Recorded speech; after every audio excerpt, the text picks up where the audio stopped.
घड़ियाली आंसू रो रहे थे वो। अरे उसके पहले क्यों नहीं कार्रवाई की आपने? आप निकलवाइए, यहाँ के लोकल, यहाँ के जनप्रतिनिधि हैं, आप लिस्ट निकलवाइए यहाँ के जितनी संस्थाएं चल रही हैं, जो इस तरह की संस्थाएं चल रही हैं उनको सीज करिए। उनके खिलाफ कार्रवाई क्यों नहीं की अभी तक आपने?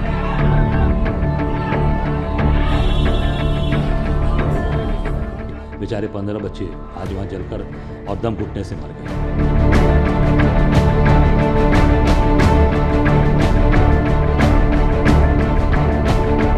आपकी भी जिम्मेदारी उतनी होती है कि अगर पुरानी फाइलें जो हैं एलडीए के अंदर जो फाइलें पड़ी हुई हैं, उस फाइलों पर आप कार्रवाई करिए, उस पर निर्णय लीजिए। इसका मतलब कि ये भी उसमें शामिल है। इन्होंने भी उसको पूरी तरीके से भ्रष्टाचार करके रफा दफा कर दिया।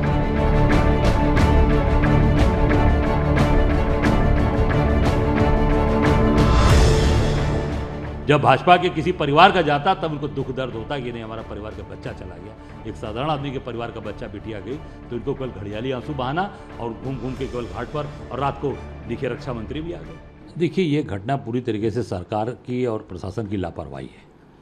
मैं इसलिए सरकार की बात कह रहा हूँ कि जब उस बिल्डिंग के ध्वस्तीकरण का आदेश हो गया था, तो ध्वस्तीकरण के आदेश जब वो अवैध बिल्डिंग बनी है तो स्वाभाविक है जब अवैध बिल्डिंग में तो फिर अवैध तरीके से पैसे कमाए जाएंगे, अवैध तरीके से वो लोगों को दिया जाएगा, और उसका नतीजा है कि कल बच्चे हमारे परिवार के बेचारे 15 बच्चे आज वहाँ जलकर और दम घुटने से मर गए। और वहाँ जो पता चला कि बिजली विभाग के द्वारा जो कनेक्शन वहाँ दिए गए थे उससे कई गुना वहाँ पे बिजली वहाँ खर्च कर रहे थे और उसका कोई उन्होंने उसकी व्यवस्था नहीं की। उसके कारण से ओवरलोड हो चुके थे, और जब शॉर्ट सर्किट हुआ तो जो इनका बायोमेट्रिक का दरवाज़ा था वो लॉक हो गया।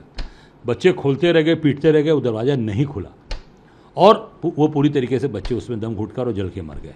तो सरकार पूरी तरीके से जिम्मेदार है कि इस तरह की घटनाएं पहले भी लखनऊ में हो चुकी हैं। कुछ साल पहले अभी यहाँ होटल में भी आग लगी थी मेरे बगल में, वो भी घटना घटी थी, कोई कार्रवाई नहीं हुई, कोई अधिकारी पर कार्रवाई। मेरी मांग है कि जो ध्वस्तीकरण करने का आदेश हुआ उसके बाद ध्वस्तीकरण नहीं हुआ, वो जो अधिकारी थे वहाँ पर उनके खिलाफ कार्रवाई होनी चाहिए और उनके ऊपर हत्या का मुकदमा दर्ज होना चाहिए। इस बिल्डिंग के लिए ब्लेम गेम भी शुरू हो गया है कि राजनीतिक ये हो रहा है कि ये कहा जा रहा है सरकार की तरफ से 2016 में इसकी ध्वस्तीकरण की बात आई थी, लेकिन वो जो है उस समय की जो तत्कालीन सरकार थी समाजवादी पार्टी की सरकार, उसने नहीं किया। तो आपको क्या लग रहा है कि इसमें राजनीतिक ब्लेम गेम भी हो रहा है? देखिए मैं इतना ही कहना चाहूँगा कि अगर 16 के समय का ये आदेश है तो आप 17 में आए ना, तो आपने क्यों नहीं किया? आप भी तो उसके भागीदार हुए। अगर हमारे ऊपर कोई आरोप लगा रहा है मैंने नहीं किया, अगर आपको सरकार में आप बैठ गए, आपकी भी जिम्मेदारी उतनी होती है कि अगर पुरानी फाइलें जो हैं एलडीए के अंदर जो फाइलें पड़ी हुई हैं उस फाइलों पर आप कार्रवाई करिए, उस पर निर्णय लीजिए। इसका मतलब कि ये भी उसमें शामिल है। इन्होंने भी उसको पूरी तरीके से भ्रष्टाचार करके रफा दफा कर दिया, तो अंतर क्या रह गया? तो ये निश्चित तौर से ब्लेम गेम से नहीं चलेगा, कार्रवाई करनी पड़ेगी, क्रियान्वयन करना पड़ेगा, और ये सरकार उसी में जा रही है। बिजली विभाग का ओवरलोड था, ये भी पुरानी सरकार का था।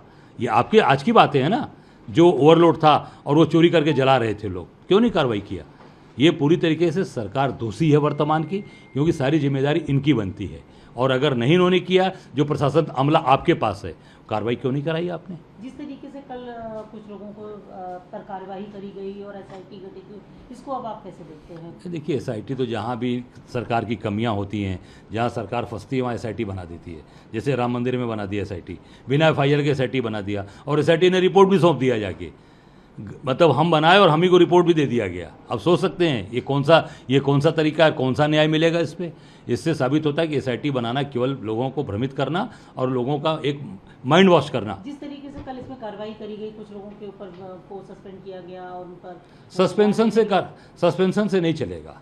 देखिए अब वो बच्चे मर गए, उनके ऊपर कठोर कार्रवाई हो, उस बिल्डिंग का तुरंत ध्वस्तीकरण होना चाहिए, और जो अधिकारी उसके लिए दोषी थे उस समय भी और आज भी, उनके खिलाफ हत्या का मुकदमा करिए और उनको जेल भेज दिए। क्यों होता है आपको लगता है ये बार-बार इस तरीके की घटनाएं होती हैं और हर बार एक ड्राइव भी चलती है, लेकिन कुछ उसका एक बहुत कॉन्क्रीट रिजल्ट नहीं निकलता? देखिए रिजल्ट, बड़े लोग हमेशा बच जाते हैं। देखिए रिजल्ट इसलिए नहीं निकलता क्योंकि सरकार जो बैठी है वो पूरी तरीके से भ्रष्टाचार में लिप्त है। इनके सभी मंत्री, अब देखिए कल घड़ियाली आंसू वहाँ पर डिप्टी सीएम रो रहे थे, घड़ियाली आंसू रो रहे थे वो। अरे उसके पहले क्यों नहीं कार्रवाई की आपने?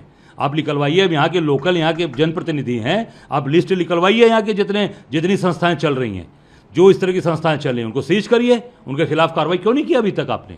घड़ियाली आंसू रोने से होगा, क्योंकि सामने चुनाव है, चुनाव में वोट लेना है, तो रो देंगे तो जनता पिघल जाएगी कि नहीं भाई हमारे देखिए डिप्टी सीएम साहब रोने लगे, कितना दर्द हुआ। हाँ, जब अपने परिवार का कोई बच्चा जाता, जब भाजपा के किसी परिवार का जाता, तब उनको दुख दर्द होता कि नहीं हमारा परिवार का बच्चा चला गया, एक साधारण आदमी के परिवार का बच्चा बिटिया गई, तो इनको केवल घड़ियाली आंसू बहाना और घूम घूम के केवल घाट पर। और रात को देखिए रक्षा मंत्री भी आ गए, रक्षा मंत्री का क्षेत्र है ये, डिफेंस मिनिस्टर का। तो अरे भाई आपने कार्रवाई क्यों नहीं कराई? लगातार 3-4 बार से आप सांसद हैं यहाँ से, अब तक तो कार्रवाई करानी चाहिए थी। यही हाल बनारस में प्रधानमंत्री के संसदीय क्षेत्र में भी यही हाल है, वहाँ भी पूरा भ्रष्टाचार चरम पे चल रहा है। ये निश्चित तौर से पूरे भ्रष्टाचार में भारतीय जनता पार्टी लिप्त है, नाखून से लेके बाल तक इनका भ्रष्टाचार में है। नहीं, मैं पहले से बता रहा हूँ कमला जी, इसमें कुछ भी नहीं है, ये केवल मनगढ़ंत चीज़ें बनाई गई हैं, हम ही ने बनाया और हम ही को सौंप दी गई। किसी से पूछताछ हुआ आपने कभी देखा? मीडिया के सामने कभी बातचीत हुई? कभी चंपत राय से बात हुआ, निपेंद्र मिश्रा से पूछताछ हुई, या गोपाल राव से हुई, अनिल मिश्रा से, किससे हुई? कोई भी बड़ा कोई व्यक्ति है जिससे पूछताछ हुई है? ये केवल जानबूझकर बनाई गई है कि लोगों का एक दिमाग डाइवर्ट हो और उससे दिमाग हटे। पर अब लोग समझ चुके हैं कि ये भगवान राम के नाम पर पहले इन्होंने चंदा चोरी किया अशोक सिंघल के समय में, अभी जब निर्माण चल रहा था तो जमीन का घोटाला किया, और अभी वर्तमान में ये चढ़ावा चोरी कर रहे हैं। अब चढ़ावे का मतलब है कि लोग अपने पॉकेट में चढ़ावा, कोई 100 भी देता है, कोई 5,000 भी देता है, कोई 5 लाख भी देता है, उसकी कोई हिसाब होता ही नहीं। चढ़ावा चोरी मतलब लंबे स्तर पे किया है। अभी चांदी का पता चल रहा है कि चांदी को काफ़ी किसी ने दिया था, बड़े उद्योगपति ने, उसकी चांदी भी चोरी हो गई है, सोने भी चोरी हो गए। क्या है ये? तो आपको लगता है इस एसआईटी रिपोर्ट में क्या पूरी तरीके से एसआईटी की रिपोर्ट जो बना के दिया गया है, मैं उससे समझ बोगस है। अगर जांच सचमुच आप ये जांच कराना चाहते हैं और जनता को बताना चाहते हैं, और भगवान राम के प्रति आपकी थोड़ी सी भी अगर भक्ति है, राम भक्त हैं योगी जी, तत्काल माननीय हाईकोर्ट के सिटिंग जज से इसकी जांच कराएं और समयबद्ध जांच करा के उस पर तत्काल मुझे लगता है कि न्याय दिलाएं। ये मेरी मांग है।